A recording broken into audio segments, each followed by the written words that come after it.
the best, winning everything, and I've always had that goal, and it's great that we did pretty well and people in North America have more faith in CLG, but that doesn't really change what I set out to achieve, and for me that means expecting the best of myself, expecting the best of my team. Once again, disciplined, clean play out of the North American squad.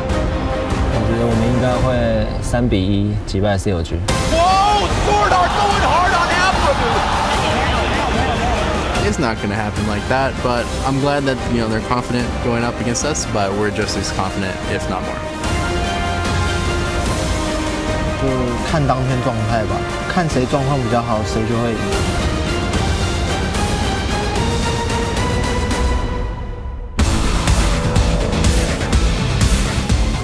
Welcome everyone to the 2016 Mid-Season Invitational with just one spot left in tomorrow's finals. The pressure is on here in Shanghai's Oriental Sports Center, where as you can see, cosplayers are out in force. We had an Italy coming all the way from Texas, CLG, along with their coach Zix, making their way to the stage, very ready for business. Aftermove, cool, calm, and collected. And the Flash Wolves getting in their last reps before they go up against that North American squad. Welcome, ladies and gentlemen. There's a lot to cover in this best-of-5 matchup, but first, we're going to join the LPL's Rendong on stage to meet today's contenders.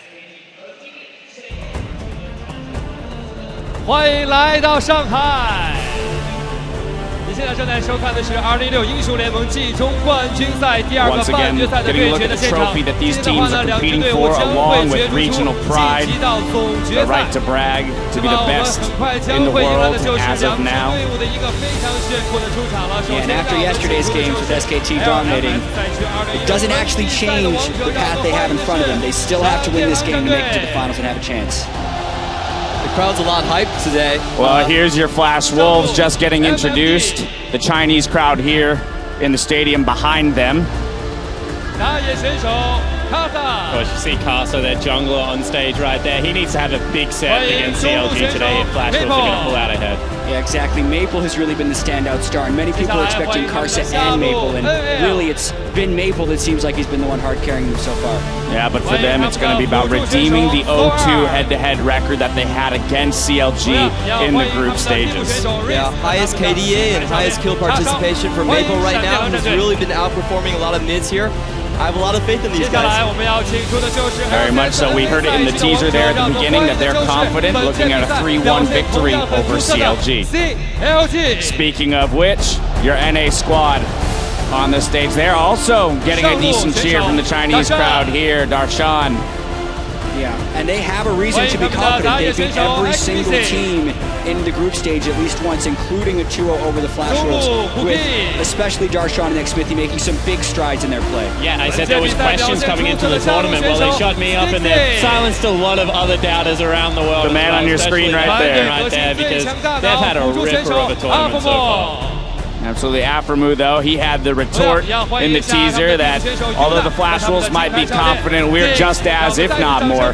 Coach Zix there leading the charge for them. And one thing I'll say, when CLG gets introed in big hype venues like we did in Las Vegas, they are stone-faced. They are so focused on the game, they have no reaction to the crowd right now. But, some might say that that's really good to see, especially from the rookies. The fact that, Stixxay doesn't look to be shaken in this environment. Well, once again, ladies and gentlemen, there you have it. Our contenders for today's semifinal series, CLG versus the Flash Wolves, going up tomorrow against SKT, would be the winner of today's matchup. Thank you all so much for joining us for this clash between CLG and the Flash Wolves. I'm James Dash Patterson here on the analyst desk with the LMS's Clement Shu, the LPL's Jake Spawn Tiberi, and North America's own Joshua Jat Leesman. Gentlemen, well, I'm coming to you first, Spawn. How are you recovering after yesterday's loss? Woo, that was tough. What a series by SKT. I said it before. When SKT plays the best League of Legends in the world, it's almost like terrifying and beautiful at the same time. They're just like a silent death. And the way that they dismantled, completely tore apart this RNG lineup was kind of weirdly beautiful to behold. And Jay, you mentioned that makes the finals that much scarier for either of these teams. It does, and they have to make sure that they're looking at this game first and not thinking about, oh my goodness, how are we going to be able to beat SKT? Because, I mean, you can say one thing about SKT dominating, but also Chinese teams in the past at international events, when they fall hard. And they definitely seem to deteriorate throughout that series as SKT improved. All right, well, with that in mind, let's review how the path of our competitors has taken them to this point. CLG finished second in the group stage, while the Flash Wolves finished one game behind them in third. Now, the winner of today's best of 5 will advance to face Korea's SK Telecom T1, who took down RNG in yesterday's semifinal. We already mentioned SKT looking back to form, and that can make this that much scary for either of these teams, but that doesn't change the fact that they've got to get through this best of 5 first in order to have the honor of facing this SKT squad. Yeah, I think this is a time we rally behind Flash Wolves. They've never lost a Korean team in international competition, so other regions, we should be cheering for Flash Wolves here. They 2-0'd the Tigers last year at Worlds, but I will say 3 of their players when they're on the Gamma Bears in 2013 did get swept by Faker and SKT, so ancient history. Gonna couch that statement a little bit. Yeah, it's too long ago, it doesn't matter. And you know, the scary thing is, right, we can say that SKT, they're back in pre-tournament form, but the way they ended that last game, that game 4, I mean, the perfect game against RNG, who came through as a #1 seed, actually means that maybe they've even surpassed that. Like, 4 days off is a very long time for this SKT lineup, and they looked pretty good yesterday. Yeah, RNG 8-2 in the group stages. We were looking at them as like, oh my goodness, where did they come from? Here they are. They've surfaced, and then SKT perfect game them. That is just terrifying. That is a terrifying thought if you're going to have to go up against that squad anytime soon. Well, now it's time to look at today's semifinals. Now, both teams came into the tournament as underdogs, and they surprised everyone. I know for you, Spawn, particularly CLG, showed you some stuff that you weren't expecting. Yeah, CLG was a team that came in, and you know, I ranked them 5th. I did not have much faith in this lineup. I thought that Stixay, too young, Huhi, not good enough in the mid lane. And you know, their top laner had failed on the international stage multiple times, and they come through and they gradually answer every single question. Stixay, the Caitlyn is godlike. Huhi can go toe-to-toe with the best in the business and is able to get it done. And that man on your screen, Darshan, is clutch in late-game situations. They really have stepped up and taken their gameplay, I feel, to the next level in this tournament. And it's honestly been amazing to track their performance. And talking with the team, it's been mostly about confidence. They've had 2 international failures in the past where they were playing too passive because they were a little fearful of the other teams and really not playing their own game. Now they are saying they're respectful of other teams, but not fearful. And it does show in their play with their willingness to take the off-bucket picks like Aurelion Sol, to take the Caitlyn, to take the Soraka, think they had the right way to read the meta, and then execute on that, which was the 7-3 group stage, 1 win away from actually being the first seed in the group stage. Then they could have played SKT earlier. Would have been great. Dear Lord. Yeah, I respect them a lot for playing their own game. They said, okay, we're going to play these long-range supports, and we're going to siege all the time. If you look at their CKPM, 0.83, they're willing to go into so many team fights, despite the perception that they're actually weaker mechanical players. Now, on the flip side, Flash Wolves, we got to look at them as well. Coming into this series, you already mentioned it, Clement, they're the team that has beaten SKT twice. So if you're going to draw your confidence from anywhere, it's from that. It's the fact that you've beaten the now probably tournament favorite in SKT twice. I will say that I think Flash Wolves coming into this series is a little bit of an underdog. They haven't had the cleanest of games. Their game so far, it's a bit of a mix-up. Are you going for the early game? Are you going to go for the late game push? So I really hope that these 4 days, they really shape up their identity and clean up their play entirely. Fluwins has said they're going to try to go for against Huhi and Xmithy and try to exploit that 2v2 mid. Yeah, and I mean, Maple is definitely the strength for Flash Wolves coming in here, and we were expecting a faster play, but they have been the slowest team here. Their combined kills per minute, 0.54 coming into this one, and obviously the mid lane matchup is going to be huge. I will also need to say that Flash Wolves have also limited their deaths a whole lot, even though they're playing slower. So they are playing safe, but fairly controlled. So the thing is, right, Maple has got great kill participation. They play around him. However, when you think of this guy, you think carry mid laner, and his damage per minute isn't actually that higher than Huhi, and their games are going much longer. So Maple, sure, he's playing fantastically, the team plays around him, but that's all they do is play around their mid laner. And I think that unless they can really exploit that 2v2, as you said, is their game plan, that might actually come back and bite them a little. And it's generally pretty rare that a mid laner has the highest KP on a team, right? Isn't that indicative of the fact that not much is happening in the early game until the map kind of gets spread out? A fair bit. He needs to roam around. The mid laner is usually near the highest as well. It varies between a lot of different roles sometimes, but 79.2% is indicative of the fact that they're not fighting much without Maple, for sure. Absolutely. Well, then if we look on the flip side in terms of strengths against weaknesses, we've got Stixxay up against NL. And this is where the big difference from me, at least, is because Stixxay is having a career tournament, 676 damage per minute, up against 567. Like, Stixxay, most kills in the tournament. He is absolutely going through a tear and challenging experienced AD carries and younger ones alike. And honestly, he has a different champion pool, Kalista, Caitlyn, but he's just making them all work. Exactly, and the team's playing around him very well. He's creating a lot of space in team fights by going overly aggressive, but that does open up Stixxay to clean up the back ends of these fights. And it's been a season of growth for Stixxay, and his largest amount of growth has been before the MSI right here. NL's going to have to do a lot to stay close to him because NL has been able to make a few clutch plays when it mattered, but Stixxay has made many, many more plays this tournament. Yeah, you know, the comparison of their champion pools is somewhat interesting just because yesterday we saw Twitch and Sivir banned out quite often and some contested picks there, but here, Ezreal most favored by NL, followed by Lucian, Stixxay being forced onto the Lucian since the Caitlyn's been banned so often. And the one thing I do want to say is NL did have a good Ezreal game towards the end of group stages, so we've kind of seen him come back into form because this was a guy in the LMS that was having a great start to the season. I mean, he ended the playoffs with a pentakill for his team, so NL can step up, and they're going to need him to in this set if they have any shot against CLG. I just want to see NL really hold the laning phase together. If you look at their game against CLG, the first game, they lost bot super hard, but were still able to claw in an 8K advantage later in the game. I think if they hold that lane even, don't let the turret fall, then they have a good footing going forward. Looking for stuff elsewhere, and that's where we move to play styles between these teams. We've hit two of the lanes that we think might swing things the most, but between these two teams, they play very differently. Exactly. We've mentioned before, CLG's come in with this guns blazing. They've been going fast games, very bloody. You can see the combined kills per minute difference is huge between CLG and the Flash Wolves. But then you look at the kill to death ratio, CLG's been playing fairly reckless, whereas Flash Wolves have been playing rather controlled. The best kill to death ratio in the tournament, despite actually losing a lot of their early games on average. So that does speak to their ability to come together as a team later in the game. This is definitely a question I have for kind of like Sword Art. I think that good KD ratio comes from a lot of the turret diving and the aggressive surrounds they got. I want to see what Sword Art takes out the bag if he doesn't get the Alistar this series.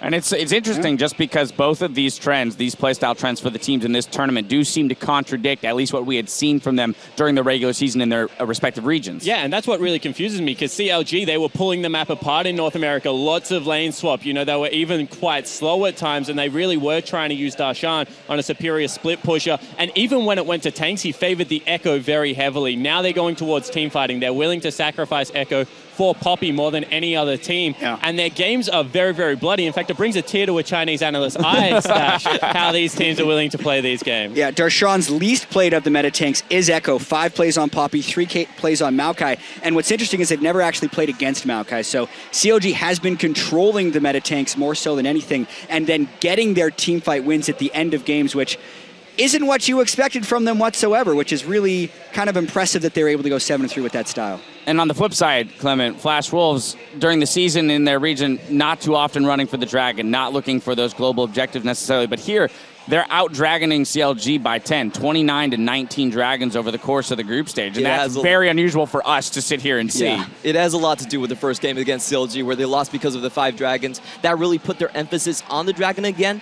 I think for this game, again, they're trying to go for the mid laner a little bit. If you look at the 2 games they played against CLG, they went Karma and Gangplank and pretty much gave the lane to Hui. I don't want to see that again. I think if you take away the Rise, Azir, LeBlanc, the other 2 first-tier mid lane picks, they're comfortable with both. So just play around that. All right, we'll look to do that. Last thing we got to discuss here, rather, is stakes for both of these teams. Of course, they've made it to the bracket stages. They've secured that #1 seed for their regions, but there's so much more on the line, particularly for these 2 squads. Yeah, I completely agree. When you look at this, CLG, You know, it was weird because they're here battling for North America. They re-secure the top seed, which was, I guess, mission number one. But now they get to do more. They get to win an international stage, prove that the roster swaps were correct, and this old organization, one of the old gods in North America, really is back to their pinnacle in terms of form. Yeah, and I think for CLG, it's all about sustained success. They've had a good first week at an international event before, and then they were winless in the second week. So yeah, NA fans can still be disappointed if they end up getting 3-0'd by Flash Wolves right here, but I absolutely agree with what Spawn just said. This is still CLG trying to prove that NA is back on the map and that they can succeed in an international event, and they're putting a lot of pressure on themselves to make that the case. For Flash Wolves, I think they've already done their job. They took the first seed away from EU, and now they're just here to prove that sticking together... oh, sorry. No, Spawn's like, yes. Yes, they did. Sticking together was the right decision for this split, and they can do better. Not going to NA, not going to China. They're going to stick together and prove LMS is worth its salt. All right, well, plenty of discussion had here. Now it's time to move towards the games. Before we do that, I've got to put you guys on the spot, as I did the other gentleman yesterday. Prediction time down the line. Flash Wolves, CLG, who's moving on to face SKT in the finals tomorrow? I had a lot of talk about faith with Kobe, and I have to put my faith here in Flash Wolves. I think their big advantage comes from personnel, and you can change strategy in 5 days. You can't change personnel in 5 days. All righty, well, there you have it, an endorsement for the Flash Wolves. Spawn, what do you got for me? So I said at the start of the tournament that I had questions for CLG, and questions aren't necessarily a bad thing. They've answered every single one in a positive way, and I think they're a much better side in Flash. In fact, I don't think Flash Wolves get a game. All right, there it is, the 3-0 call by Spawn. Jat? Hearing that confidence worries me a little bit because I know that North American success at international events is inversely proportional to expectations. We're doomed. If I wanted CLG to win, I would say 3-0 Flash Wolves. But in my analysis, I do think like CLG are the favorites. I would say CLG 3-1, which means we have a majority desk, which means I am sorry, North America. CLG is doomed. But I really think they can win this one 3-1. All righty, well, we've got 2-1 on the desk. Now, though, it's time to kick it over to our casters for this semifinal showdown. We'll get a look into a squad that truly lives the old axiom, teamwork, OP. 要不要先唱首歌啊？我已经想不到要唱什么了，又是世界之巅。米蛋，快点唱一首什么歌？什么歌？周杰伦的歌怎么样？不要啦，总有一天。又是这首吗？会站在世界之巅。Pop 俱乐部。我觉得这场我正在啤酒箱上面打碟。我觉得你们现在就这么嗨，20分钟就结束了。还没有成年。直接举报他！直接举！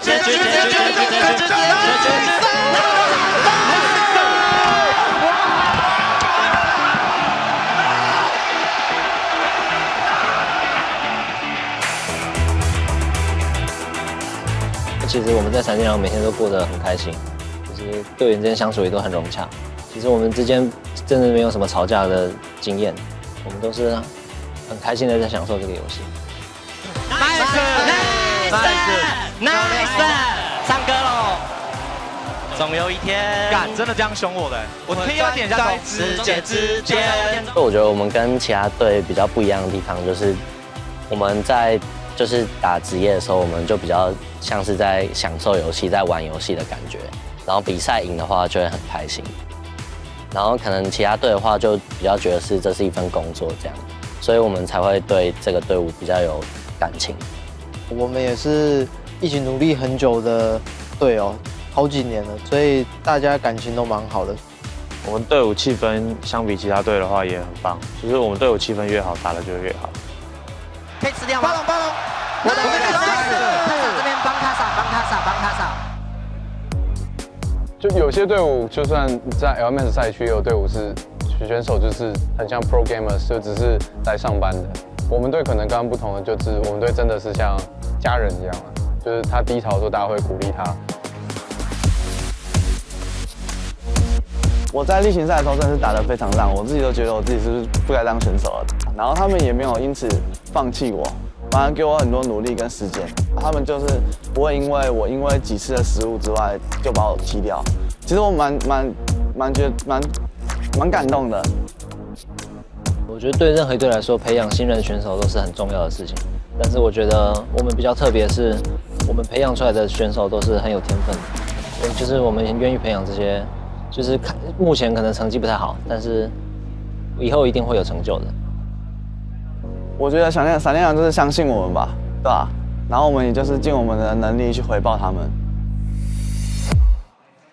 I love that piece. I can say that I also really enjoy my job and working with you, Oh, gentlemen. so nice. Bring Come it in, on, bring boys. it. There we go. Yeah. All right. Well, it's certain that we'll win by the end of the day. It's going to be uncertain whether CLG or Flash Wolves move on to take on SKT in the MSI final. I'm Irving DeBizin III, joined by European LCS's Mitch Kreppel, Force Pools, and Sam Kobe Hartman-Kedsler of the NALCS. Ladies and gentlemen, we're about to jump in to our second semifinal match of CLG versus the Flash Wolves, North America versus LMS. A lot of people saying CLG. Who is going to be facing SKT? I mean, it'll likely be CLG, but at least Flash Wolves will enjoy their loss. I mean, it's really nice that they actually get along. I think it's Wow. savage. I think it's fascinating though that they are that much bunch of friends, and I think it's really good because some players end their careers without having really enjoyed a game on stage. Even like look at CLG, I don't know if they really enjoy it, but they were very stern-faced. Yeah. Flash Wolves seem to really enjoy it. The other hand though, if you're trying to make a Baron call and your team is like asking you what song you want to sing at 22 minutes in a game, then I'm also having, maybe we're going a little bit too far in that one direction. Yeah, definitely. I mean, CLG are a team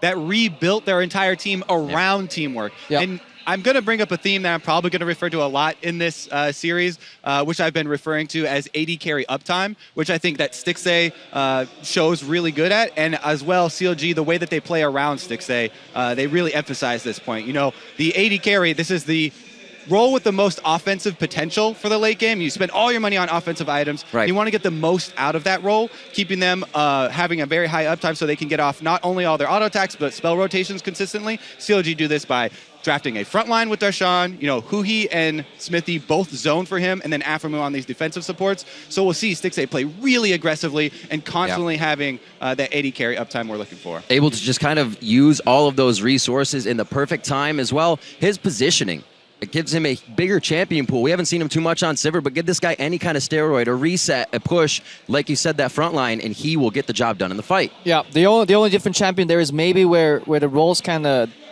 differ a bit is when he goes on Kalista. He needs to be a little more in the front, and then Hui needs to kind of use that space for himself to do damage, because Hui, most fights, will literally just dive in. We don't know yet if it's creating space. Maybe it's just team fighting poorly. Yeah. We'll leave that in the middle. But at the Flash Wolves on the other side, that's where Maple's playing in the back. If you think of some of these late game carries that he's been playing, the gangplank that he played out. But the problem is both Maple and NL are kind of playing in the backline in the team fights, and I think that's punishing Flash Wolves overall a little bit too much. Yeah, Maple is definitely the one we're going to be looking at for Flash Wolves. He's a huge carry. He's done really well this entire tournament. The star player for these guys, but along with Karsa. Anytime I mention the mid laner, I also have to tack on the jungler. This conjoined twin. Exactly. Yeah. We know the Alistar ban was going to be there. Lelouch gets taken out as well from the side of LMS here. The Caitlyn may be left up, or they're going to double up on 80 carries. Yeah, the Alistar, when Flash Wolves played against the other top 4 teams, their only wins came on that Alistar pick. Yes, they have wins on other champions, but that's not against the top 4 teams here at this tournament. And remember the last game where Sword Art tried to steal away the Bard, and he did not have the timings down with that champion. It takes a lot of practice, as Krepo knows very well, to get those timings down perfectly. But this is another thing, you know, with the AD carry bans, a lot of people have been theorizing what is really good against CLG, and everybody's looking at Stixxay trying to pinch his champion pool. This is something I think people are really underestimating about CLG, and Stixxay's champion pool is quite wide. He can also play the Ezreal, which people have kind of left off, and it's also a steal away from NL. So I'm curious if that comes up in this series for CLG. Yeah, and CLG, aside from the Alistar, targeting Maple with 2 playmaking champions. Yes, one in the late game, one in the kind of the early game for making picks, but he showed us that on that gangplank he can be absolutely destructive, even picking off people where you would actually not expect it. That was that one phase where he curved the barrels, you know, to really pick somebody off on the final push. Maple, extraordinary gangplank. I think it's good banning it on game 1, at least for CLG to get their comfort in. It's definitely top-notch. I feel like as we progress in the series, if CLG run into some trouble, that's going to be one of the first ones to drop, because Maple's also extremely scary on these assassins. His LeBlanc, his Fizz. I'm very curious as to what direction they are going to go with. Since Azir and Ryze are both open here, in kind of the mid lane trifecta, and LeBlanc's out, we likely can expect almost a Kindred pick here. I'm sure they're discussing it. Kindred fell heavily in priority yesterday in the series, but it seems to be a pick that just works well for Smithy and well for the way CLG approach their team fights. I do really love Kindred right now. I mean, 6.8, one of the queens of the meta. However, the Karsa is one of the players who can really utilize that Nidalee extremely well, and she has also gone through the picks and ban phase. Previously, you know, we've criticize a lot of the junglers here at MSI for not being able to use the champion well. I think Karsa can step up and do that. Maybe not quite as well as MLG showed, but definitely scared about that one. Who are you looking to lock in the Rise into then the expected Azir? I mean, nobody's surprised that this matchup comes out, but Rise actually gets pushed in by Azir early, especially if you have the favorable jungle matchup, because then you can put the pressure. And in teamfights, Azir plays well into Rise. Yeah, and this is where it's not just purely about the draft by itself, it's about the players you're working with. Rise is one of Hui's favorite champions. He feels much more comfortable on Rise than he does on the Azir, as many people have seen, you know, throughout the play. Interesting that then Flash Wolves don't even want to lock in a jungler. They just instantly want to reveal the Azir, even though they could wait, because it wouldn't be likely to be stolen, because Rise Azir doesn't really work that well. And the Soraka steal has really high value here. Because it works well against Rise, and it is a steal of Aphromoon. Exactly. It shuts down Rise so heavily in the team fight, so it's going to really put a lot of extra emphasis on who he's positioning, which people were already looking at. Yep. Double value if you put it on the Kindred ulti, in the Rise in the Kindred ulti. I mean, double triple value if you... Penta value if you get all 5 people in it, right, Grubba? I mean, it's just how many people can you silence, I guess? Keep adding multipliers. Yeah. But the real question is, you know, will he be able to use this? Because last time Sword Art tried to steal away a champion from Aphromoo, he flopped. Yep. Chronologic Gaming with a very aggressive team to start this one off the bat. The double teleports are there.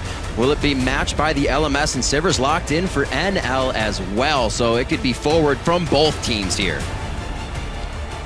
Second pickup here for CLG. I want to see the Kaelin come out into the Sivir matchup. That is almost a guaranteed swap for Flash Wolves, and they actually haven't really shown that great of a lane swap in this tournament so far. Could be an opening for CLG. Yeah, Flash Wolves trying to replicate that SKT lane of the Sivir auto-pushing with the healing from Soraka. But this time around, I do want to also mention the Darshan matchup, because he's had to take the Poppy into Echo matchup, which is losing his... Yeah, exactly. A lot of top laners have been willing to take that, and just be that team fight presence. A little bit more reliable there with the Poppy. But Darshan, I really am curious how he's going to be able to use this Echo, because you can get a CS lead, you can get a 1 versus 1 lead, and you can try and pressure that way. Oh, this is a very fun matchup to both play on each end. Sivir Soraka into Bard Kalista is very, very treacherous, because you just got to calculate and sustain it, and it's so hard to really gauge just how punishing it can be. If you take one bad trade as a Kalista Bard lane, suddenly you can never commit for an all-in anymore, but you always have kill pressure, because it's very hard to predict the spell shield on the rend. Yeah, look for Aphromoo to try and control the side brush if they end up in the 2 versus 2, and be willing to flash for the ignite kill. He goes for flash, cosmic binding, ignite kills very often when people are even at like 75%. Yeah, if you look at it though, Flash was looking to secure maybe a more aggressive version of the Soraka Sivir if they lane it. Yesterday we saw Wolfenbang play it, but they played it so far back that they never used kind of the potential in that lane, which is push and then sustain and then kind of war of attrition your opponent down. With the aggressive jungler in Alisto, having pushing mid and bot can actually be a strategy for them to employ and then get deep vision in CLG's jungle. Yeah, it's actually a little bit curious to me, because I feel like the way when you play defensive and you play safer with this setup, the Azir, Soraka, and Sivir is the better way to play it. You want to play the numbers, right? A slightly higher percentage, more times out of 100, you are going to come away with victory if you play it a little bit safer, and just try and get to that point where you've got the Sivir wave play, you have Azir late game, and they massacre people in team fights. And the summoners say it right now, if you look on the side of LMS, Maple may switch, but that's Exhaust they're running, expecting CLG to be aggressive, and them expecting to hang back. Yeah, that's a really good point to bring up. Double Exhaust provides a lot of teamfight presence. However, they're swapping at the last second. It was a great point. I wish they would have gone into it so we could see the difference. However, trying to match the teleports here for the mid game. Yeah, Azir isn't the best teleporting to fights, but it's very hard for Azir to blind face like a river into a Rise 2. That's maybe why he just wants to trail with the teleport and just use his push. Whenever Rise leaves the lane, just push in the wave. If he shows up, then you debate, do I follow with teleport or do I take down his turret? Yeah, we'll see, how this plays out, because if he ends up not getting punished in all-ins and they are not successful in killing the Azir, then technically it is going to be the advantage to be able to have that teleport to get back to lane or to assert the cross-mat pressure. All right, you know how to stay connected with us on Twitter. Tell us who you think is going to take the series. Tweet at LOL Esports with the hashtag CLG win or the hashtag Flash Wolves win. You can see NA currently owning the Rift with their 2-0 against Flash Wolves. Now, can they keep it going in this semifinals? First things first, they swap back. It's back to Exhaust for mid lane Azir. Perfect. So they're not going to run with that teleport yet. As Crepo said, there is a diminishing value there. Yeah, the exhaust also just has great value in teamfights, and if we know anything about CLG is that they try to close out the games with teamfights. They have the fan support. North America does own the Rift today. Higher MSI icons there. Quite a big crowd from the cheer as well coming in here. I mean, even though it's not their home turf, you could possibly be seeing League of Legends just history in the making. NA doing well at these international events and continuing to do well against the best regions from the world. We're getting into the semifinals now. Flash Wolves versus Counterlogic Gaming. Ladies and gentlemen, we're on the Rift. Yeah, very classic standard invade here from CLG. Going to go get their deep wards down to see about the lane swap. I have to go over this Flash Wolves comp one more time, though, because I think they had a really good draft phase, actually. We mentioned a lot of the points about the Soraka silence, and getting to that team fight with the Azir. But it is also about the mid jungler that we talked about. This is going to be the crux of the Flash Wolf comp, and having Karsa on the Elise provides an interesting dynamic in the Ryze Azir matchup. Ryze can hold his own, but he has to have the threat of the all-in to be able to hold his own, right? Otherwise, Azir's just going to be able to poke you out. So watch for that vision in the river and the presence of the Elise. They are going to walk over them. Yeah, the ward spotted. Look at what CLG is doing here. Deep vision on one side, and then walking their bot lane into the mid lane to then have a delayed choice. Yes, you may lose out a little bit on what you want to accomplish, but it does look like they're dodging the matchup here. CLG, while maybe having a fun matchup to play into Sivir Soraka, I think they're valuing their skill in lane swap just a little bit more. And they're actually swapping away from this bot lane. Same thing from Counterlogic Gaming as well as they head in towards that Bramble Pit of Flash Wolves. They're going for a cheese on red, I believe. Darshan getting stuck in. It's still going to be Counterlogic Gaming pushing out Flash Wolves, but this 1v1 here could cause Darshan to blow his flash. He breaks vision through the brush. A lot of wasted time for the duo there of Stixxay and Aphromoo. As Krepo was saying, they were going to try and find the cheese there, but end up just walking through the entire jungle, and they're going to miss all the camps. Aphromoo also going to miss this one. So what it does give us, or sadly not give us, is an opportunity to watch this Soraka from Sword Art.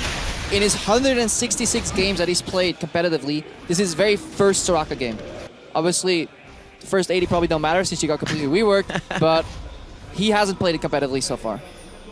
They're going for the quick shove. They're doing the RNG swap here, looking to match. They really like their lanes. Yeah, and Darshan actually going to have to use his teleport here to try and clean up those minions as they recognize it. I think that MMD is actually just going to walk back to the 1v1. I think it's a good use of teleport, just get a little bit of XP advantage, and then you can stack the wave, and it makes it very hard for MMD to do anything, and he actually just matches the teleport. So I think Darshan, just in this microcosm here, wins out in the play. Yeah, I mean, MMD did it a little bit slow, so he lost one melee minion there from slight hesitation. All minions matter, That's about it. Good lock up, some extra damage on the turret for Counterlogic Gaming. Cannon denied. And CS up for Stixxay here. They may have level advantage as it goes across, but like you said, Krepo, you miss one play in this, and you lose that all-in potential on NL and Sword Art. Yeah, that's the cost of matching that swap. You're just behind on tempo and on momentum, but if the lanes are that favorable for you, it can pay off. I don't actually think they are in this case. I don't think the lane matchups are one that hard on either side. Popping into Echo isn't even a favorable matchup. Definitely agree. The Echo actually has pretty big edge in that, especially early on. MMD going to be able to utilize his shield, though, and CS very effectively right under his turret. Both junglers up on the top side. Vision here for CLG, but Smithy's going to be seen on the entry here, so should be just taking that red there for Karsa and then backing off. Karsa does have smite, so I think he secures this really easily. Yeah, at least kind of suffering a little bit from the slower clear. We also see Aphromoo always taking position in that tri-brush, just ready to shadow his jungler in case he comes to an altercation, ready to move in. CLG incredibly active here in the early game, but it seems one step off of what they continuously want to do. Trying for the red. Now Karsa's going to be able to pick up the majority of that camp, and CLG is forced to walk back to lane. Stixxay doing all right for himself for the top end. Huhi teleports back to mid. Yeah, you can see a bit of the matchup there. And actually, Huhi gets outplayed in it. a little bit. But that's what we're talking about, how Ryze tries to play this, right? The threat, of getting in range there and the all-in popping passive as well. But Maple, very good use of Azir so far. Karsa backing, and they see something from him soon. Xmithy's still doing what he can on Kindred. Had some pretty great plays around the objectives, but that play from him is quite quiet until we get to towards that mid game. Yeah, and I wonder what the emphasis for Flash Wolves is going to be on the Dragon in this particular game, because they've honestly tunneled in it too much, especially when opponents have been getting Dragons. Karsa would almost blind focus on it, needing to go for the steal, and then Flash Wolves as a team, because honestly, they planned poorly. They just went for the fight every time, but Karsa was already overextended, off HP, and ended up losing out. It is almost a bit of a joke, but if they're singing this much and having fun in the game, I think it actually hits their pre-planning because they seem incredibly reactive this tournament so far. Yeah, I'm curious to see if that's something that they looked over and changed in the time off, because it was actually a surprise that they did go with that after the first day, since during the season they were one of the teams with very little Dragon. Very, very little. They kind of came into this event and said, hey, we can get aggressive at Dragons. We like to fight. Here we got one in top lane, and now actually gets the Ignite from Aphromoo, so a lot of lane pressure on that one. Stixxay can keep it where he wants. It's just going to be healed up by Sword Art. Yeah, Ignite down means that the all-in very, very low threat now. So CLG, they're probably just going to try and farm at their turret, and I expect Smithy to be elsewhere on the map. If Smithy wants to gank this, he needs to come from behind and then portal over. If NL and Sword Art are going to continue playing this pushing style, you can counter the all-ins if you're pushing yourself, because it just makes it so much easier to react. But if you're under turret and you get poked down, that's when you kind of suffer as a Soraka. But it's very easy for Sword Art to react there if it's NL getting caught. I do prefer this style of Sivir Soraka though, where you actually put pressure on the turret and you force your opponents to maybe lose CS, use their spells and minions, because that's how you win the war of attrition. Yesterday, Wolf and Bang, they pretty much focused on going even. Let Faker do it, let the solo lanes carry a little bit more, and not as much pressure from that lane. And now Sword Art actually playing completely different in that aspect than what they've really been bringing to the table here this tournament. So turning a bit on there for themselves, see if they can come out of the lane big. Almost level 6 across the board there. Maple has his. Looks like Darshan's getting a little antsy bottom, and this could cause trouble with Karsa. Yeah, and I think that if both junglers focus bottom here, then the advantage is to CLG. Unless the Fog of War is in Elise's favor, it's very easy for them to win that 2 versus 2. It's also easier for them, to push it a turret, deny CS here. Pesky Scuttle Crabs. Tricky Scuttle, Master Scuttle right there. Plus, if Huhi's teleport does come back up.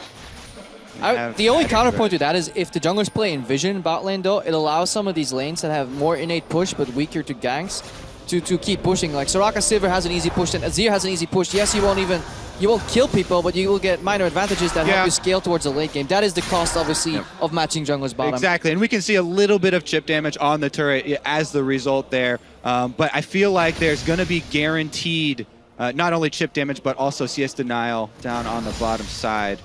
And MND actually plays very poorly from behind it as well in general, because he's a very emotionally driven player. From what we heard from Clement on the desk as well, it's like if you can shake his confidence, especially in the best of series, you can mess with him later on. And I like bringing up that theme because CLG, Stixxay has been very vocal about how confidence-based his play is as well. So both of these teams, definitely the mental game is a very big part, of how we're going to see them develop over a best of 5. Stixxay, when he plays very confident, you can definitely see it. But during the regular split, and Karsa wins the smite. Smithy did not have his up, so that's a pretty easy win. Yeah, very confident. But yeah, during the regular season, Stixxay, one of the big things people were criticizing him for was lane phase, and they were so outspoken. During all of these scrims, he's a beast, right? He shows up so much, but there's this difference, between on-stage confidence versus in scrims.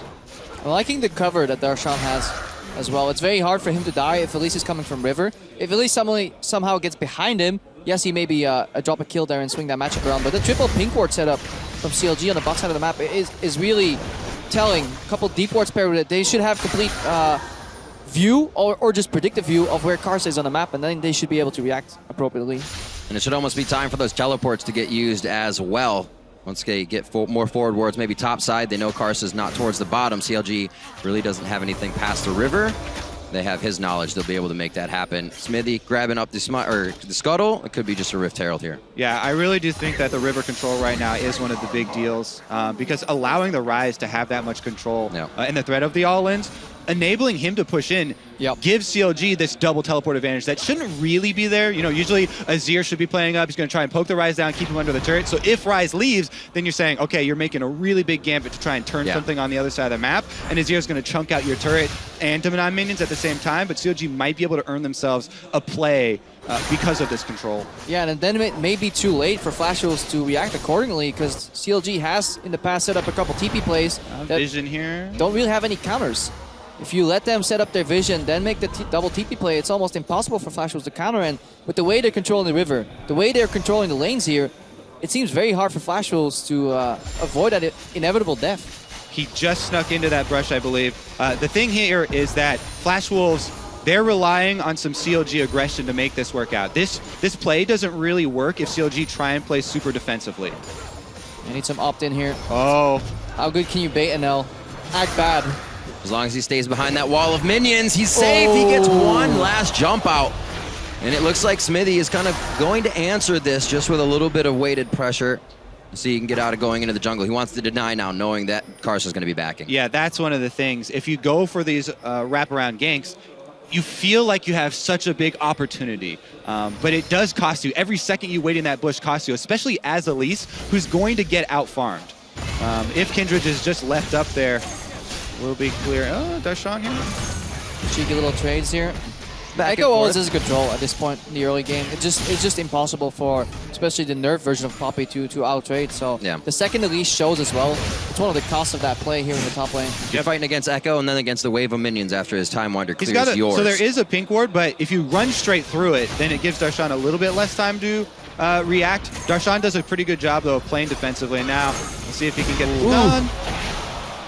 Karsa with eyes on the prize. Top gets taken down once again. Karsa shows to a lane. Xmithie and the rest of the team are actually still going to be pushing here. If pressure can be kept by Huhi, Maple's not going to be doing much either. Yeah, again, we return to that jungle matchup where the onus is on Elise to create a play, but Smithy just plays so much safer. He hard farmed until he goes for the turret. Yeah, that's going to be a dive here. That's a Q against the turret. Cosmic Binding hits. It's going to actually hit with the pull as well. MMD going to be going down here. They're going to let Huhi pick that one up. No, it's going to be the Ren for Stixay. First blood, Counter Logic Gaming. Yeah, very poor reactive play here from the Flash Wolves. Maple's going in for more, but they're only 2v4 because their bot lane is in the bot lane. This is when it gets scary. You try to scrap together a kill, and everybody walks in a little too late. Repel from Karsa goes up. He's got the room to hit a minion on the other side. After flashing, actually, he fell straight down. And now NL could be in trouble on the bot as Darshan's trying to tango 2v1. Yeah, and then one of the important things is being able to reset after a play like that. So often when teams commit so many of their resources, overstay afterwards, but CLG are able to disengage after that, and they're able to keep those rewards that they just earned in that topside play and defend bottom, plus Rift Herald trade probably for Dragon here. I think the reactive play from Flash Wolves is going to be try and scavenge that first Dragon. Yeah, they may go for the Dragon here, but in that exchange, not only do they make a lot of mistakes here, they leave CLG up with double teleport advantage. So this play right here is the result of a double cross map. First jungler showed stop, CLG gets an advantage bot. Then he goes to the bot lane, CLG get a push on the top lane, then translate in here. And this is a very ill-advised defensive from MMD. There is no way, no realm where that actually works out against the Bard. That has to be a team play. That has to be coordinated with other areas of support. But teleporting in 1 versus 3 to that 3-man dive squad from CLG, suicide. Especially when you have things like a Bard ultimate that can nullify tower damage. You can dive through it. You have Fate Skull, which can reset tower aggro. It could have, yeah, exactly. It could have been even cleaner. Yeah, there was pretty clean dive from CLG. Yeah. But MMD, I think he really messed up with the teleport, and this is kind of the split-second reactive play that Flash Wolves have been doing in this tournament, as opposed to the pre-planning, being aware of what CLG may force with their teleports. They actually bring a lot more confidence to the fight, Flash Wolves, than they have getting there. They say, yeah, Azir's coming, we can stay for this, and they can. And the huge part is, you mentioned the teleports, Crepo. CLG weren't even the ones that used the teleports in this play, right? So now there's a huge advantage. Counter Logic Gaming, we talked about them being able to earn themselves a play before. Now they've just got it handed to them. And this is where the rotations start. Down to the bot lane now. It's going to be one after the other. Nice job by NL to clear a few more waves, but it's just a matter of time before Flash Wolves has to put more resources down there or give it up. Yeah, I see a potential play set up here. Huhi's being a little bit passive in the mid lane, but Darshan has free reign in the top lane. And the second he will reveal Poppy, he will actually roam to mid lane and see what he can do. Maybe even teleport to the bot lane here. CLG are playing with a numbers advantage on the board. Yeah.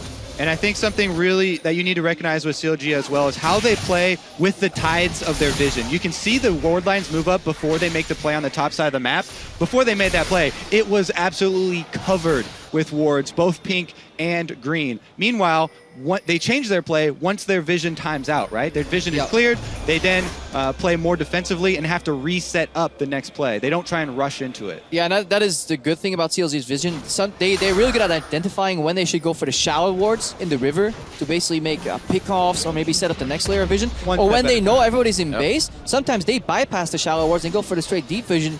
It is a somewhat risky approach, but because they're so aware of their opponent's positioning on the map, usually they get away with it. And it is those deep wards that eventually lead those teleports behind enemy lines.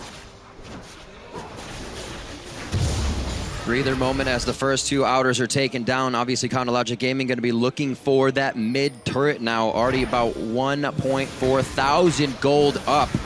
It's an average of 1,200 gold up at 20 minutes for CLG, so they're already on a very good run this game.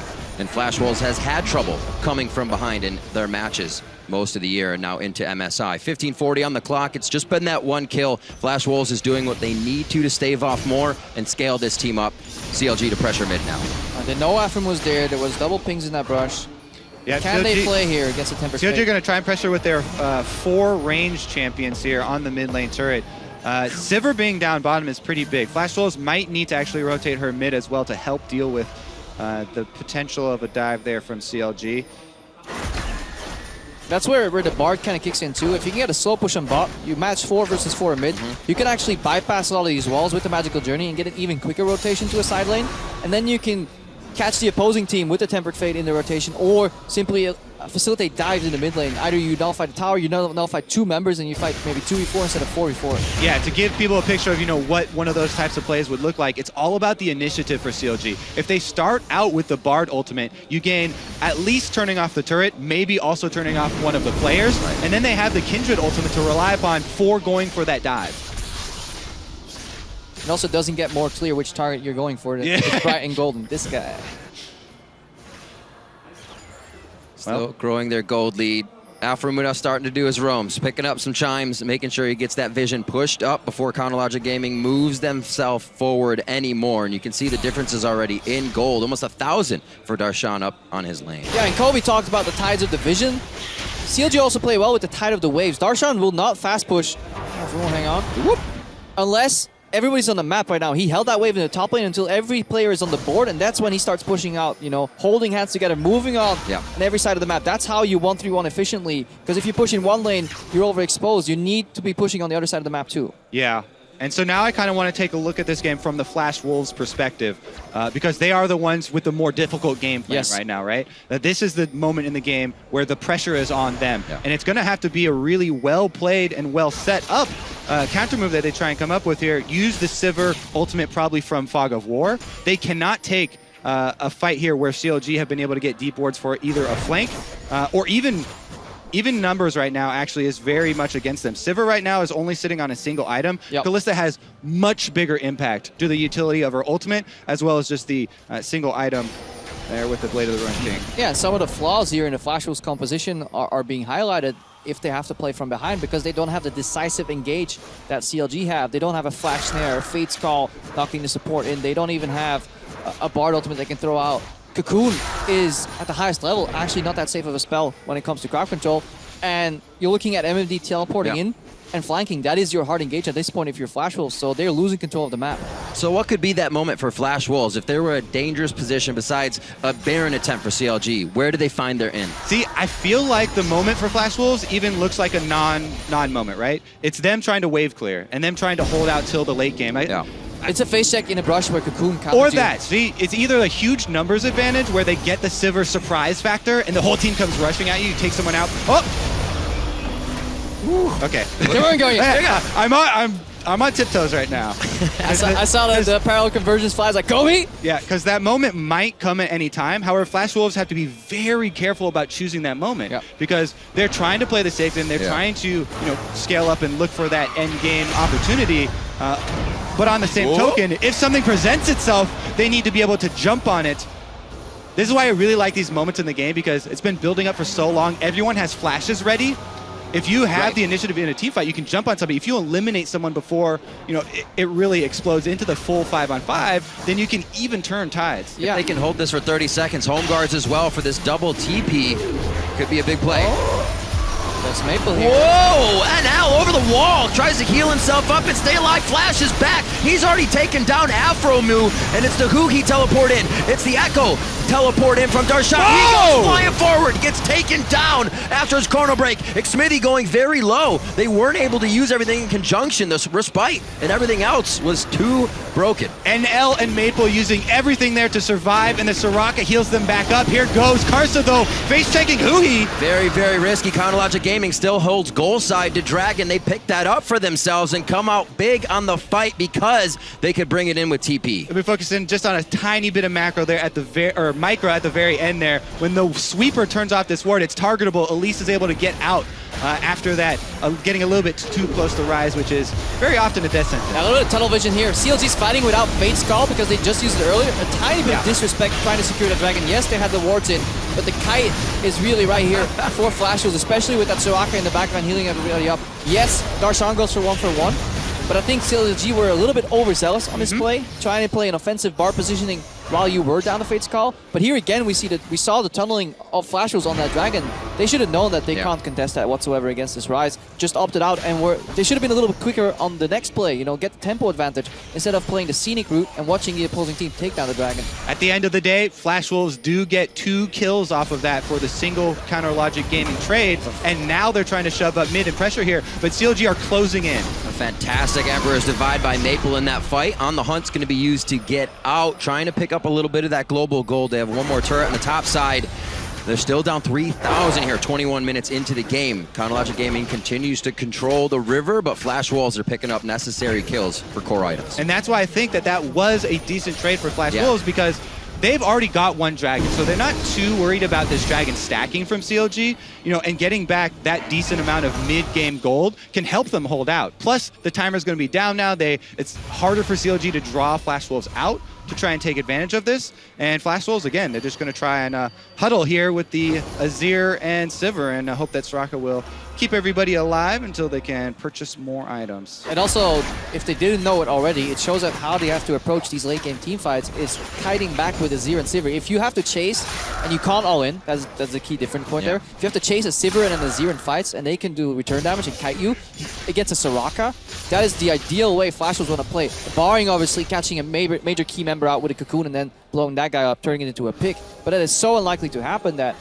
the slower team fights, walking backwards, you know, kiting, and then turning on a front line member when it overextends. That's the way Flash Wolves want to approach the team fight, as opposed to CLG. They want to dive in, you know, Echo in the back line, Stixay throwing in after move, maybe Tempered Fate. So difference in approaches to these team fights. That position as well, the walls they could jump over between Xmithie, Darshan, and Stixay made that so easy for them in the end. And now, kind of just living inside of Flash Wolves jungle, they're going to make more work of this bot lane. Yeah, not surprised here. CLG, they're the ones who want to press the tempo. They're the ones running.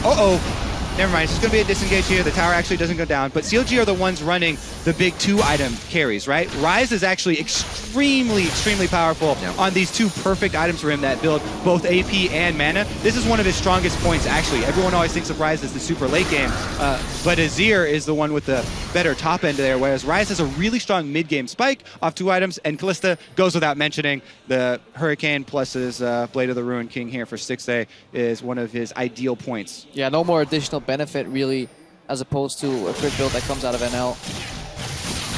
Which obviously is going to be a multiplier, and he's going to be critting the entire team with those wonderful changes to Sivir for the late game team fights. Such invisible damage too, those ricochets. You really don't pay attention to them until you feel them in your face. Oh yeah, you feel it. The real pain that comes across, and there's not much that really NL can get, or has to get by. Once he gets one of those like Xmithie in the front, you can start bouncing him off as long as he's not Tempered Fate by Afromu. And gotta keep track of these double exhausts in the team fights too, because we have many members that want to dash in. Like Xmithie will pivot over a wall. You'll have Darshan just throwing himself in there, but then once the exhaust comes off, even on a Ren, for example, it can completely turn the tide of a team fight. Yep. Darshan actually kind of wants to eat one of these exhausts so that Huhi doesn't have to, and Xmithie doesn't have to. Stixay is even going to be a short range 80 carry. Definitely ruins their game plan if he gets hit with one. CLG's doing a good job keeping the map open though. They never commit 5 members in one lane. They're really showing you how you use double teleport, not necessarily in a full 1-3-1 extended like push, but they always get one push going, rotate one of the members into the mid lane, and then they switch lanes and they keep systematically taking out these outer turrets. Right. The thing they're really looking for right now is to establish not only extra damage on these secondary turrets, but looking for opportunities to use this Bard ultimate and the double teleports to jump on a Flash Wolves opportunity. If someone presents themselves, CLG have to be ready to pull the trigger there. Bard especially has a lot of potential for picking people off from a long distance. Yeah, pick potential is definitely there, but the foundation of that is vision, and that's why we might see Xmithie and Aframo here move into the enemy red jungle. First, get the vision control, and then if you can get deep red vision, that's when you can start baiting Baron. If you have to force errors out of Flash Wolves, that's when it becomes easy. If you can predict their movement, force them into a chokehold, that's when you can throw out the Bard ultimate or just pick them off. Honestly, getting these turrets would be less than what they could do. Leaving them up, the Tempered Fate behind, and then CLG collapsing around the entire Flash Wolves team. One turret could mean so much more, just not the turret. So looking for the fight and the turret. CLG buys their time, like you guys say, push that vision up and move back and forth quickly across Flash Wolves jungle. Here, giving Flash Wolves a little bit of breathing room. Reactionary Sieger from Flash Wolves, strength in numbers for their compositions. They're getting split on the map, so the reaction is to just go mid. But right now, they know that they can't go further in mid lane, so 1-3-1 efficiently working here for CLG. Yeah, plus Dragon's about to spawn as well. So CLG, they're going to pressure on both side lanes, then probably retreat. Actually, they're going to keep it up if Flash Wolves decide not to pressure it. Whoa, that was don't agree with that one. But they're actually pinging Baron, so how this develops. They're going to use the Baron pressure to keep Darshan in the top lane, hoping that he can 1v1 put tower pressure and then turn this into a bait, but it's a little bit too little vision here. Yeah, so CLG thought that they were about to get pressured for the side lanes, but Flash Wolves just went for Dragon. Yeah, exactly. They played that mind game there. Haha, we're going to stay out on the map. CLG did not expect that, and so they lose out on a little bit of the pressure there. there. But if CLG had a blue trinket on Dragon, that could have been absolutely destructive. Tempered Fate, that's going to be one hit on Karsa. Is that what they want? The repel is still there. Sword Art coming from the side to join his team, and MMD is in the middle of the fight as they head towards the backside now for Counterlogic Gaming. It seems like they've split both sides. Everybody's safe for now as Aframu tries one more attempt. The Cosmic Binding actually connects with the turret structure on MMD. It's the follow-up for Counterlogic Gaming. They found Sword Art, and now they may find more. Darshan deep under the turret. Chrono Break is there, but it's not necessary just yet as they continue to close in on kills. They continue to sing the praises of their teammates, and Darshan dodges one last attack out, but the execute is there from Karsa. CLG looking for the ace. The respite is down, and it kills the members necessary and allows Maple to drop. The 3 re-engages there were actually so well played by CLG. Yeah, everybody thought that fight was over, and then one binding connects, then Aframu flies in, Darshan goes in, and the ultimate, the Shurima shuffle, it wasn't there. It was simply too late for Maple. It goes Aframu, then Stixxay with the Fade's Call, then Aframu again, and Xmithie going forward as well. Huhi with the flash. Very, very key fight there for Counterlogic Gaming. If Flash Wolves were able to hold at that point and delay the game further, it would get much worse for Counterlogic. Tempered Fate splits up the team fight, and Hui immediately goes for an L, and this is what we talk about, creating space here, because it allows Stixxay to play wherever he wants. Xmithie even flies out of that fight. Baron right now as well. This is actually a pretty tense moment. I don't see anyone on the minimap going for it, so I think that's a CLG confirmed Baron. But look at the re-engages. Multiple times. There it is. He hits the binding into the Fate's Call. Xmithie and Huhi jumping forward here. Sword Art does go down, and that's when CLG decides to continue this dive. Stixxay on the Kalista following up the damage, and Darshan goes in to tank the turret, ensuring that they clean up everybody else. Xmithie here going to make sure that Stixxay doesn't go on, and Maple actually just took the soldier in there right as the Kindred ultimate came up. I didn't quite see it, but On the Hunt was on a fairly large cooldown in that fight. Maybe Flash was actually used that to get out of the mid lane quicker and rotate to the Dragon, and then didn't have it up for the fight, because it seems like a key ultimate to have. We'll have to recheck that, because they need a kite with that On the Hunt. If they don't have the additional move speed bonus, then exactly what Kobe described right there will happen. These re-engages, you know, people dashing in aggressively, closing the gap. So we gotta point out, and because I didn't see that binding. Players across the globe have been praising Aframu's play at this tournament, different plays, different champions. And I think it's underestimated the confidence of your captain and how much synergy that brings to the team when you see that your captain is confident as well in his initiation. Yeah, he definitely knows the limits of that champion. On the Hunt, just watch it real quickly, was used at the start of the fight. So Flash Wolves, they didn't disengage quickly enough. They thought they could take the fight, but ended up losing it. So they were split up at the start. Good engage by CLG, and again, decisiveness is what they need. They know when to strike, and then these teamfights are played out perfectly. They're switching targets. They're never overcommitting. Huhi launched initially on an L, but then realized after his combo that he would chase into his death, so he backed off again. They target switch very well in CLG. Very controlled communication. Definitely want to highlight Smithy's damage contributions as well on the Kindred. This is one thing, you know, when we talk about the differences in these two team comps as far as scaling, definitely the advantage for CLG as far as the jungler matchup goes there. Yeah, Banner of Command versus Phantom Dancer. Yeah, exactly. All right, here's CLG trying to close in, capitalizing so much off that last team fight, turning it into the Baron, turning it into side lane pressure once again, and the turrets are going to fall. Slowly pushing in. On the hunt goes on. I mean, they give it respect, but there's no push by Flash Wolves. They know it's kind of a balk there. CLG is going to stay inside the base, look to get a bit of extra damage down.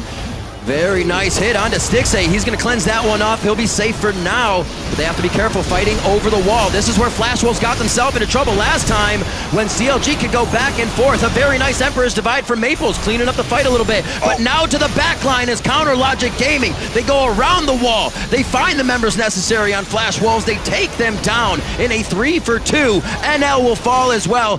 MMD will make it to the fountain, but they're going for the Nexus. Darshan went huge in that team fight. The switch to Soraka immediately sticks a flash. You were talking about sacrifices his life there and identify the threat there to sustain. They take it out, and then suddenly Huhi is still alive in his fight.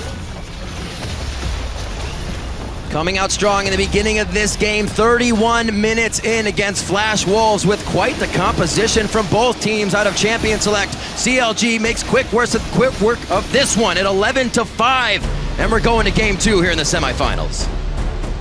Counter Logic Gaming. They wanted to prove that they also have found consistency here at MSI. Yep. Upsetting a lot of teams in the group stages, but consistency has still been something that has historically eluded this team and this region in general. Yeah. Wondering why still Karsa went for the Elise though. It did not work for Flash Wolves. They didn't find the necessary picks. There were better junglers on the table for him to take. I thought they were going to go much harder on that mid lane jungler combo and try and punish the Rise. But Huhi, as I said, he's so comfortable on this champion, probably his most comfortable mid champion in this meta on 6.8 right now.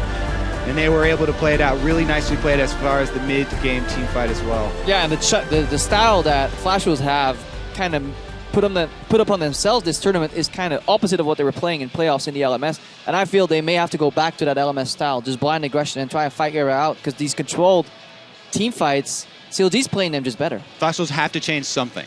Bring it right up to bat. Next time the team gets up, go and fight again. Is there anything else they can do besides the fight? Is it out of Champion Select, or would they be able to run that team again before we move on? I mean, you can run that team again. You have to play a lot of different things better. All right. So for breakdown on that CLG Game 1 win, let's check in with our analysts. Great analysis. Thank you very much, gentlemen. We'll handle the analysis over here. How about that? Let's start with the pick band, though, after CLG picks up their first win in rather consistent fashion. As Kobe mentioned, they're now 3-0 against Flash Wolves in this tournament, so that's going to feel good. But initially, when we saw the GP ban come out, I know there was some hesitation around that one on the side of CLG. Yeah, I think that when the Lucian was taken away and then like the Maokai was banned, CLG were kind of thrown through a little bit of a loop there. Yeah. CLG's first picks when they've been on blue side this whole tournament have actually been very fast. And just even looking at the body language of Ziggs and the fact that they waited a long time for that Rise pick, it looked like they were surprised. And I don't even think the first pick Rise was that optimal. Yeah. But then when Flash Wolves comboed with the Azir Soraka, I think CLG got all of that momentum right back. They were gifted it back. This is the problem, right? When you play Soraka, you are pretty much locked into a composition that is going to kite back and look for sustained fights and then pick your moment to go aggressive. When I look at this Flash Wolves lineup, I'm like, okay, cool, that makes somewhat a lot of sense because they do play the scaling game very good late game. However, against a Rise, what Rise wants to do is 1-3-1. He takes teleport, he wants to pull your mid laner across the map. Generally, mid laners cannot 1v1 against a Rise as the game goes on, so you're forced to put a top laner against him. And then the Azir just means that they have no one else to answer what is going to be a top lane echo as the draft progresses. I think that it wasn't a bad draft out of the Flash Wolves, but it was a very narrow draft. Like, they had one win condition, which was scale and team fight, and CLG had so many more options on the table. Yeah, I really think they should have taken the Echo in the first rotation. I mean, MMD has been great on this champion. They fell behind so fast, so quickly, and I don't like this super passive game from the Flash Wolves where they don't try to punish any players and just try to sit and scale. They needed some aggression and some playmaking ability, especially from Sword Art. A little bit of refueling happening on your screen there on the side of CLG, getting ready for game 2, discussing what they might change moving forward. I know Spawn's looking like he wants to jump in, and then Jat, coming to you. Yeah, and then the next problem was the swap back from Flash Wolves to me actually made zero sense. The reason being is if you have a really strong mid laner, you want to give him half of the map to play towards. Like, you know, Maple, if you hug bottom half of the map, you can go to town, and we're going to have your back. What happened instead is that they gave over complete river control, and Maple just had to sit back at his turret. I mean, then they invade the blue buff. All of a sudden, Azir can't shove out at all. There's nowhere for this Elise to go. So I think that target on the mid lane that Flash Wolves were supposed to set up just didn't come through. And I think Flash Wolves is in a bit of a bind now, because if we think back to their last game they played in the group stage, it was Afro's Soraka versus the Bard from Flash Wolves, and now they played the flip of the matchup. So either they have to change their bans around or they have to play completely differently around those champions. But you would think if they had a different thought about those champions, they wouldn't have early picked the Soraka, because they had internal confidence that they would have been able to pick that against Bard. Otherwise, there's no reason you pick that early.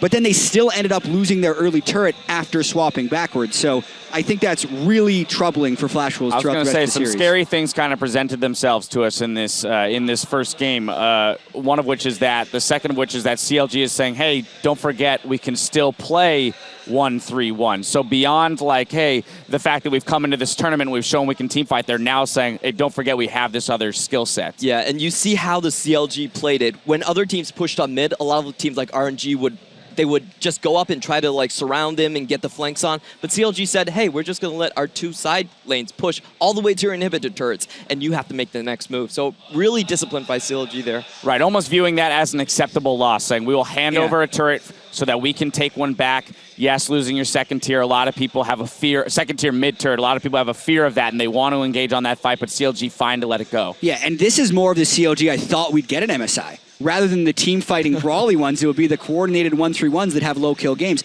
And the rise with the Echo split push reminded me a lot of CLG's series against Team Liquid over in the NA playoffs, where they were able to play clean.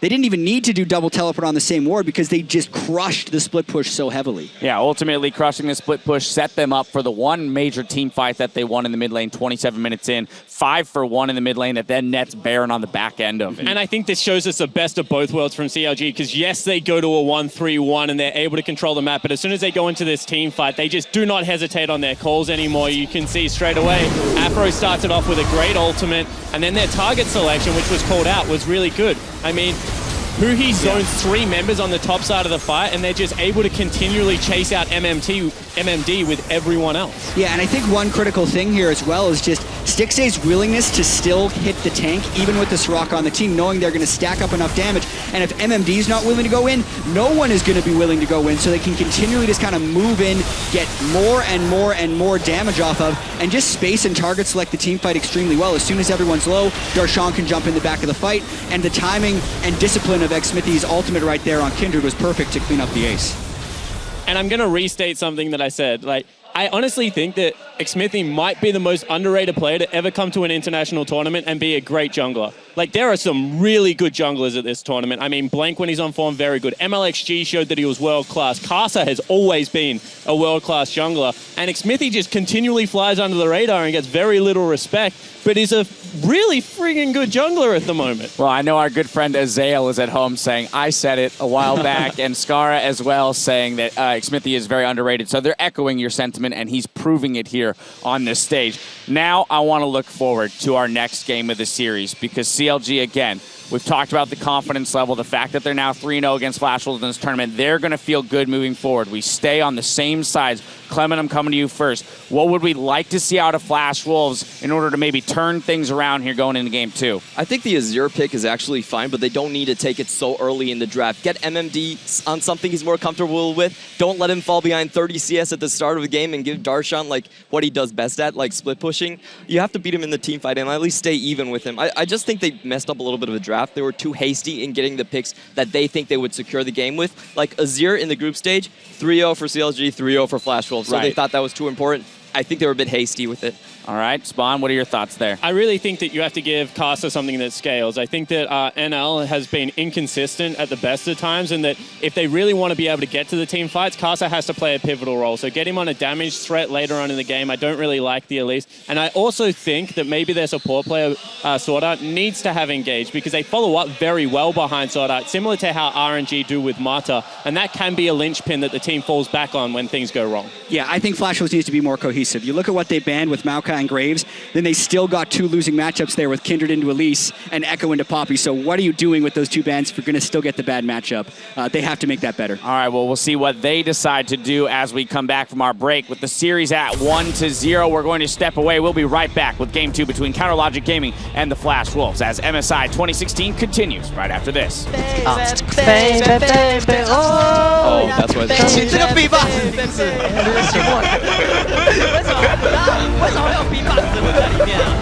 Whoa! And now over the wall, tries to heal himself up and stay alive. Flash is back. He's already taken down Afromu, and it's the who he teleported. Rashawn deep under the turret. Chrono Break is there, but it's not necessary just yet. As they continue to close in on kills, they continue to sing the praises of their teammate. There you go. Coming out strong in the beginning of this game, 31 minutes in against Flash Wolves with quite the composition from both teams out of Champion Select.